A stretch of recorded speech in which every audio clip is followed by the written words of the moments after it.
Servus, Christian, hallo. Ich zeige euch heute die 10 wichtigsten Fähigkeiten im Spiel Horizon Forbidden West. Diese Fähigkeiten sind nicht notwendig, aber das sind meine 10 wichtigsten Fähigkeiten, die ihr unbedingt zu Beginn des Spiels schon haben solltet. Aber zuerst kümmern wir uns mal um die allgemeinen Fähigkeiten.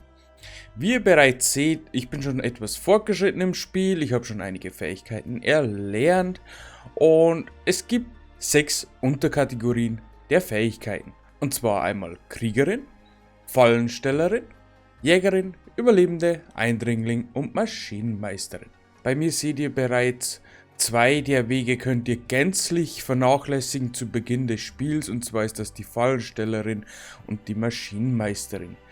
Diese beiden Zweige sind eigentlich für das Überleben zu Beginn des Spiels relativ sinnlos und werden erst im späteren Spielverlauf interessant für euch. Aber kümmern wir uns jetzt um die 10 wichtigsten Fähigkeiten, die ich persönlich vom Beginn des Spiels an freigeschaltet haben möchte. Und zwar beginnen wir hier beim Überlebendenbaum. Und zwar die allerwichtigste Fähigkeit: wirksame Medizin.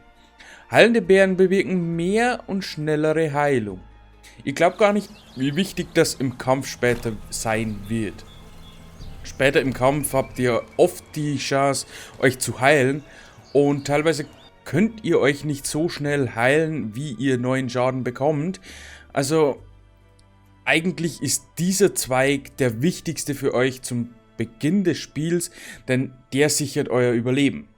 Auch hier in diesem Zweig niedrige Gesundheit, Verteidigung ist auch von Vorteil. Ist kein Muss, aber hilft.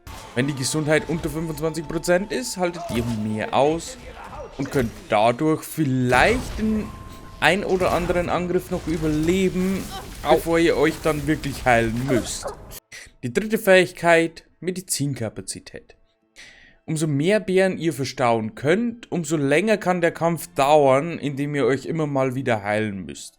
Das ist vor allem wichtig gegen schwere Maschinen, die euch einiges abverlangen und wo ihr dann schon an die Grenzen eures Medizinbeutels kommen könntet, wie zum Beispiel ein Donnerkiefer oder ein Verwüster oder sonstiges. Hier ist diese Fähigkeit besonders nützlich und ihr könnt euch darauf verlassen, dass ihr dann zumindest genügend heilende Beeren dabei habt. Die vierte Fähigkeit hier in diesem Baum, die wirklich wichtig ist, ist die Trankgeschwindigkeit. Nutze ich persönlich nicht so sehr, da die heilenden Beeren einfach eine bessere und schnellere Wirkung zeigen. Allerdings sind die heilenden Beeren mal aus, kann man auch schnell einen Trank einwerfen. Allerdings, ihr glaubt gar nicht, wie lange Aloy braucht, um einen Trank zu trinken und sich zu heilen mit dem. Von daher ist diese Fähigkeit perfekt, denn die Gesundheitstränke bieten mehr Heilung und sie werden schneller konsumiert. Und glaubt mir, manchmal sind die 1,3 Sekunden, die ihr hier bekommt, schon euer Retter. Dann gehen wir aber zum Jägerinnenpfad, denn hier sind die zweitwichtigsten Fähigkeiten, die für den Maschinenkampf extrem nützlich sein können. Und zwar ist das als erstes Konzentration Plus. Das heißt, ihr könnt die Zeit verlangsamen und könnt genauer zielen. Ist auch wichtig bei unentdeckten Angriffen, ihr könnt dann Maschinenteile mit genauer Präzision abschießen. Als zweites dann natürlich hier in diesem Baum die Konzentrationsregeneration. Das heißt, umso schneller könnt ihr die Konzentration wieder verwenden. Ist nicht schlecht und sollte man auf jeden Fall mitnehmen. Und die dritte Fähigkeit hier ist die tiefe Konzentration. Konzentration wird langsamer verbraucht, die Verwendung wird verlängert. Das hilft euch teilweise wirklich, wenn ihr genau Maschinenteile benötigt, um die Maschinenteile zu bekommen für Waffen-Upgrades. Dann könnt ihr teilweise 3, 4 Pfeile auf einmal in der Konzentrationsphase verschießen und das beschert euch vielleicht auch die nötige Ruhe in einem langen Kampf und ihr könnt die Maschine dann dadurch vielleicht genau an den Punkt treffen, wo es weh tut. Also hilfreich ist die Konzentration auf alle Fälle. Dann gehen wir zum Kriegerinnenpfad, denn auch hier finden sich Fähigkeiten, die wirklich vom Beginn des Spiels an sehr von Nutzen sein können. Und zwar ist das hier der sogenannte Resonatorstoß.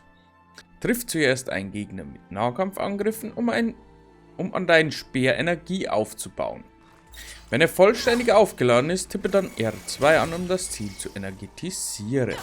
Also ich nutze das teilweise sehr stark, denn es schaltet teilweise Maschinen aus, beziehungsweise setzt sie in einem niedergeschlagenen Zustand. Ihr könnt dann einen kritischen Schlag verwenden und teilweise sind dann die Maschinen bereits erledigt. Dann hier Punkt Nummer 2 ist der Nahkampfschaden. Verursacht mit leichten und schweren Angriffen mehr Schaden. Ist natürlich auch hauptsächlich gegen menschliche Gegner nützlich, die man in Nahkampf ausschalten muss. Und dann kommen wir noch zum letzten Punkt, und zwar ist der bei Eindringling. Und zwar ist das der Stille Schlag Plus. Ihr solltet euch angewöhnen, zu Beginn des Spiels ein bisschen auf leise zu gehen. Und die Maschinen sind teilweise sehr stark, und da hilft natürlich der Stille Schlag Plus. Denn der verursacht dann mehr Schaden. Schleicht ihr euch an eine Maschine ran, nutzt einen stillen Schlag, habt ihr mehr Schaden, der ausgeteilt wird, und müsst vielleicht gar nicht mehr gegen die Maschine kämpfen.